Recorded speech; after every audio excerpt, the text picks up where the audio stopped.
Hello, and welcome to Recipes with Ben. In a previous video, I picked a whole bunch of tomatoes from my garden to make a homemade tomato sauce. So if you want to see that video, it'll be linked down below in the description. But in today's video, we're using the same tomatoes grown from my garden to make a barbecue sauce. So after a week's worth of harvesting, I have over 2 kilograms, which is about 4.5 pounds, that are ready to make a big batch of sauce. So without further delay, let's make some barbecue sauce.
Now that the sauce has been cooking for about an hour, it's time to give it a taste.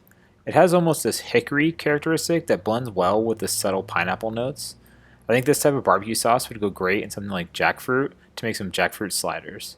I'm going to jar up this sauce and place it in the fridge to use over the next couple weeks. Thank you so much for watching. If you want to see more videos like this one, be sure to subscribe so you don't miss out on the next video. I'll see you again soon.